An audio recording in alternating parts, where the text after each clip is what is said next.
ಬನ್ನಿ ಈಗ non veg ಊಟ ಮಾಡೋಣ. ವೆಜ್ ಬೇಕಾ ನಾನ್ ವೆಜ್ ಬೇಕಾ ಅಂತ ಆಗಿದೆ. ಮಂಡ್ಯ ಸಾಹಿತ್ಯ ಸಮ್ಮೇಳನಕ್ಕೆ ದಿನಗಣನೆ ಆರಂಭವಾಗಿದೆ. ಇದರ ಮಧ್ಯೆ ನಟ ಚೇತನ್ ಅಹಿಂಸಾ ಹೊಸದೊಂದು ಬೇಡಿಕೆ ಇಟ್ಟಿದ್ದಾರೆ. ಆ ಬೇಡಿಕೆಗೆ ಕಾಂಗ್ರೆಸ್ ಸರ್ಕಾರ ಕೂಡ ಬೆಂಬಲಿಸುವ ಸಾಧ್ಯತೆ ಇದೆ. ಏನದು? ಮಟನ್ ಊಟ, ನಾನ್ ವೆಜ್ ಊಟ. ತುಂಬ ಇಂಟ್ರೆಸ್ಟಿಂಗ್ ಆಗಿದೆ, ಬನ್ನಿ ನೋಡೋಣ.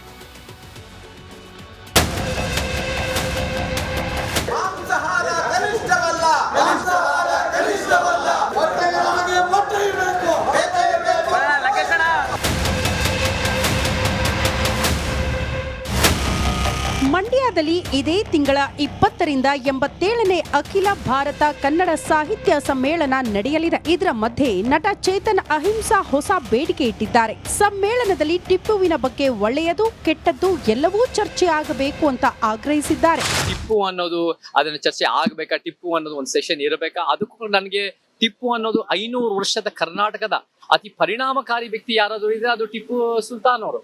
ಸೊ ಆ ಟಿಪ್ಪು ಸುಲ್ತಾನಿನ ಅವರ ಸಾಧಕ ಬಾಧಕ, ಅವರ ಒಳ್ಳೆ ವಿಚಾರಗಳು, ಅವ್ರು ಮಾಡಬಾರ್ದು ಎಲ್ಲ ಪ್ರತಿಯೊಂದು ಚರ್ಚೆ ಆಗೋದು ಬಹಳ ಮುಖ್ಯ. ಸೊ ನಮಗೂ ಕೂಡ ಅದು ಒಂದು ಶ್ರೀರಂಗಪಟ್ಟಣದ ಭಾಗ, ಮಂಡ್ಯದ ಭಾಗ ವಿಚಾರನೂ ಕೂಡ ಇದೆ. ಸೊ ಈ ವಿಚಾರಗಳೆಲ್ಲ ಸಾಹಿತ್ಯ ಸಮ್ಮೇಳನ ಚರ್ಚೆ ಆಗ್ಲಿ. ಸಾಹಿತ್ಯ ಸಮ್ಮೇಳನದಲ್ಲಿ ಬೇಳೆಯ ಜೊತೆ ಮೂಳೆ ಇರ್ಬೇಕಂತೆ, ಹಪ್ಪಳದ ಜೊತೆ ಕಬಾಬ್ ಕೊಡ್ಬೇಕಂತೆ, ಕೋಸಂಬರಿ ಜೊತೆ ಎಗ್ ಬುರ್ಜಿ ನೀಡ್ಬೇಕಂತೆ, ಮುದ್ದೆ ಜೊತೆ ಬೋಟಿ ಸಿಕ್ರೆ ಚೆನ್ನಾಗಿರುತ್ತಂತೆ. ಹೌದು, ಮಾಂಸಾಹಾರ ಕೊಡುವಂತೆ ಆಗ್ರಹಿಸಿ ಪ್ರಗತಿಪರ ಸಂಘಟನೆಗಳು ಪ್ರತಿಭಟನೆ ಮಾಡಿವೆ. ಆಡೂಟ ನಮ್ಮ ಹಕ್ಕದು.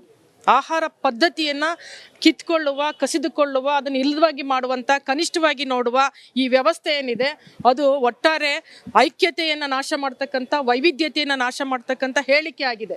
ಹಾಗಾಗಿ ಮಹೇಶ್ ಜೋಶಿ ಅವರಿಗೆ ಮತ್ತು ಇಲ್ಲಿಂದ ಏನು ಸ್ವಾಗತ ಸಮಿತಿಯ ಉಸ್ತುವಾರಿ ವಹಿಸಿರುವ ಉಸ್ತುವಾರಿ ಸಚಿವರಿಗೆ, ಜಿಲ್ಲಾಧಿಕಾರಿಗಳಿಗೆ, ಆಹಾರದ ಉಸ್ತುವಾರಿ ವಹಿಸಿರ್ತಕ್ಕಂಥ ರಮೇಶ್ ಬಾಬು ಬಂಡಿಸಿದ್ದೇಗೌಡರಿಗೆ ನಾವು ಈ ಮೂಲಕ ಎಚ್ಚರಿಸೋದೇನೆಂದರೆ, ಮಾಂಸಾಹಾರವನ್ನು ಸ್ವಾಗತ ಸಮಿತಿ ಏನು ಫುಡ್ ಕಮಿಟಿ ಇದೆ ಅದು ಅರೇಂಜ್ ಮಾಡಬೇಕು. ಸಾಹಿತ್ಯ ಸಮ್ಮೇಳನ ಆರಂಭಕ್ಕೆ ಇನ್ನೂ 11 ದಿನ ಮಾತ್ರ ಬಾಕಿ ಇದೆ. ಆಗ್ಲೇ ಪ್ರತಿಭಟನೆ, ಆಗ್ರಹಗಳು ಶುರುವಾಗಿದ್ದು ಸರ್ಕಾರ ಏನ್ ಮಾಡುತ್ತೋ ಕಾದು ನೋಡಬೇಕಿದೆ.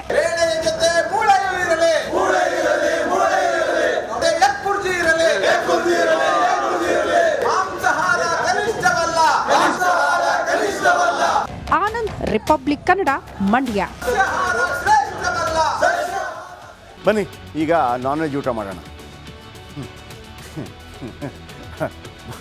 ವೆಜ್ ಬೇಕಾ ನಾನ್ ವೆಜ್ ಬೇಕಾ ಅಂತ ಆಗಿದೆ. ಮಂಡ್ಯ ಸಾಹಿತ್ಯ ಸಮ್ಮೇಳನಕ್ಕೆ ದಿನಗಣನೆ ಆರಂಭವಾಗಿದೆ. ಇದರ ಮಧ್ಯೆ ನಟ ಚೇತನ್ ಅಹಿಂಸಾ ಹೊಸದೊಂದು ಬೇಡಿಕೆ ಇಟ್ಟಿದ್ದಾರೆ. ಆ ಬೇಡಿಕೆಗೆ ಕಾಂಗ್ರೆಸ್ ಸರ್ಕಾರ ಕೂಡ ಬೆಂಬಲಿಸುವ ಸಾಧ್ಯತೆ ಇದೆ. ಏನದು? ಮಟನ್ ಊಟ, ನಾನ್ ವೆಜ್ ಊಟ. ತುಂಬ ಇಂಟ್ರೆಸ್ಟಿಂಗ್ ಆಗಿದೆ, ಬನ್ನಿ ನೋಡೋಣ.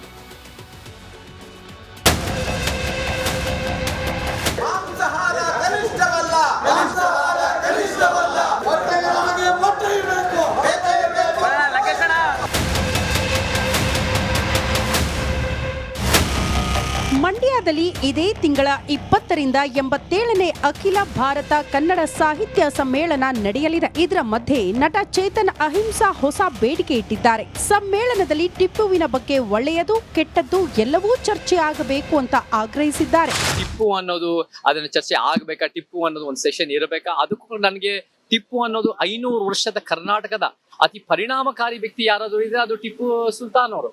ಸೊ ಆ ಟಿಪ್ಪು ಸುಲ್ತಾನಿನ ಅವರ ಸಾಧಕ ಬಾಧಕ, ಅವರ ಒಳ್ಳೆ ವಿಚಾರಗಳು, ಅವ್ರು ಮಾಡಬಾರ್ದು ಎಲ್ಲ ಪ್ರತಿಯೊಂದು ಚರ್ಚೆ ಆಗೋದು ಬಹಳ ಮುಖ್ಯ. ಸೊ ನಮಗೂ ಕೂಡ ಅದು ಒಂದು ಶ್ರೀರಂಗಪಟ್ಟಣದ ಭಾಗ, ಮಂಡ್ಯದ ಭಾಗ ವಿಚಾರನೂ ಕೂಡ ಇದೆ.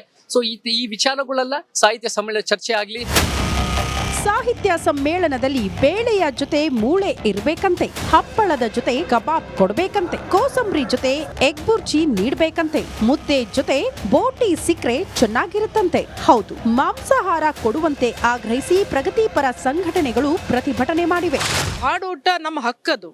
ಆಹಾರ ಪದ್ಧತಿಯನ್ನ ಕಿತ್ಕೊಳ್ಳುವ, ಕಸಿದುಕೊಳ್ಳುವ, ಅದನ್ನು ಇಲ್ಲವಾಗಿ ಮಾಡುವಂಥ, ಕನಿಷ್ಠವಾಗಿ ನೋಡುವ ಈ ವ್ಯವಸ್ಥೆ ಏನಿದೆ ಅದು ಒಟ್ಟಾರೆ ಐಕ್ಯತೆಯನ್ನು ನಾಶ ಮಾಡ್ತಕ್ಕಂಥ, ವೈವಿಧ್ಯತೆಯನ್ನು ನಾಶ ಮಾಡ್ತಕ್ಕಂಥ ಹೇಳಿಕೆ ಆಗಿದೆ. ಹಾಗಾಗಿ ಮಹೇಶ್ ಜೋಶಿ ಅವರಿಗೆ ಮತ್ತು ಇಲ್ಲಿಂದ ಏನು ಸ್ವಾಗತ ಸಮಿತಿಯ ಉಸ್ತುವಾರಿ ವಹಿಸಿರುವ ಉಸ್ತುವಾರಿ ಸಚಿವರಿಗೆ, ಜಿಲ್ಲಾಧಿಕಾರಿಗಳಿಗೆ, ಆಹಾರದ ಉಸ್ತುವಾರಿ ವಹಿಸಿರ್ತಕ್ಕಂಥ ರಮೇಶ್ ಬಾಬು ಬಂಡಿಸಿದ್ದೇಗೌಡರಿಗೆ ನಾವು ಈ ಮೂಲಕ ಎಚ್ಚರಿಸೋದೇನೆಂದರೆ, ಮಾಂಸಾಹಾರವನ್ನು ಸ್ವಾಗತ ಸಮಿತಿ ಏನು ಫುಡ್ ಕಮಿಟಿ ಇದೆ ಅದು ಅರೇಂಜ್ ಮಾಡಬೇಕು.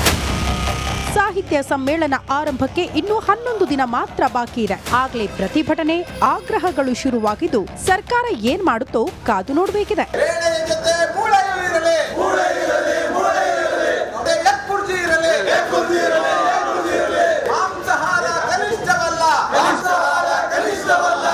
ಆನಂದ್, ರಿಪಬ್ಲಿಕ್ ಕನ್ನಡ, ಮಂಡ್ಯ. ಬನ್ನಿ ಈಗ ನಾನ್ ವೆಜ್ ಊಟ ಮಾಡೋಣ. ವೆಜ್ ಬೇಕಾ ನಾನ್ ವೆಜ್ ಬೇಕಾ ಅಂತ ಆಗಿದೆ. ಮಂಡ್ಯ ಸಾಹಿತ್ಯ ಸಮ್ಮೇಳನಕ್ಕೆ ದಿನಗಣನೆ ಆರಂಭವಾಗಿದೆ. ಇದರ ಮಧ್ಯೆ ನಟ ಚೇತನ ಹಿಂಸಾ ಹೊಸದೊಂದು ಬೇಡಿಕೆ ಇಟ್ಟಿದ್ದಾರೆ. ಆ ಬೇಡಿಕೆಗೆ ಕಾಂಗ್ರೆಸ್ ಸರ್ಕಾರ ಕೂಡ ಬೆಂಬಲಿಸುವ ಸಾಧ್ಯತೆ ಇದೆ. ಏನದು? ಮಟನ್ ಊಟ, ನಾನ್ ವೆಜ್ ಊಟ. ತುಂಬ ಇಂಟ್ರೆಸ್ಟಿಂಗ್ ಆಗಿದೆ, ಬನ್ನಿ ನೋಡೋಣ.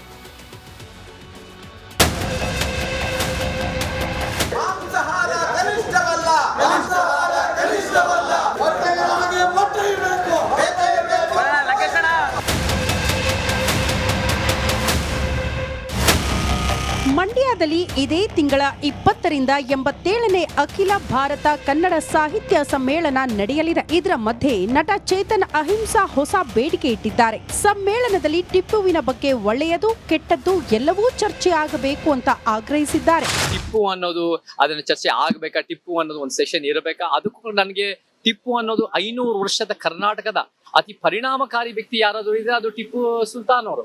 ಸೊ ಆ ಟಿಪ್ಪು ಸುಲ್ತಾನಿನ ಅವರ ಸಾಧಕ ಬಾಧಕ, ಅವರ ಒಳ್ಳೆ ವಿಚಾರಗಳು, ಅವ್ರು ಮಾಡಬಾರ್ದು ಎಲ್ಲ ಪ್ರತಿಯೊಂದು ಚರ್ಚೆ ಆಗೋದು ಬಹಳ ಮುಖ್ಯ.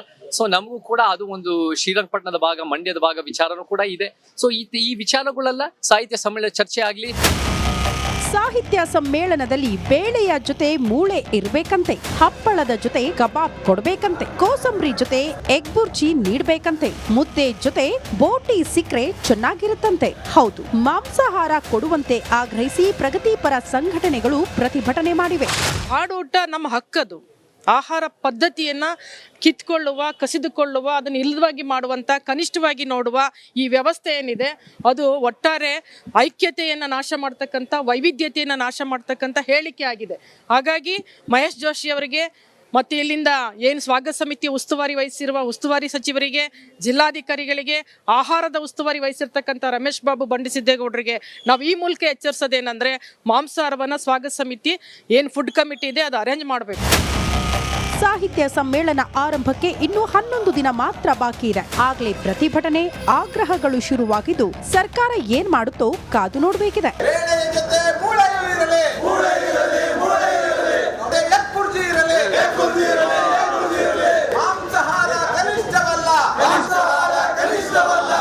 ಆನಂದ್, ರಿಪಬ್ಲಿಕ್ ಕನ್ನಡ, ಮಂಡ್ಯ.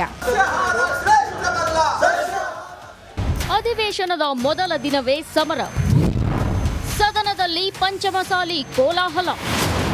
ಕಿಚ್ಚು 2A ಮೀಸಲಾತಿಗಾಗಿ ಪಂಚಮಸಾಲಿ ಹೋರಾಟದ ಕಿಚ್ಚು ಜೋರಾಗಿದೆ. ಬೆಳಗಾವಿಯಲ್ಲಿ ನಾಳೆಯ ಪಂಚಮಸಾಲಿ ಟ್ರ್ಯಾಕ್ಟರ್ ರ್ಯಾಲಿಗೆ ಡಿಸಿ ಬ್ರೇಕ್ ಹಾಕಿದ್ದಾರೆ.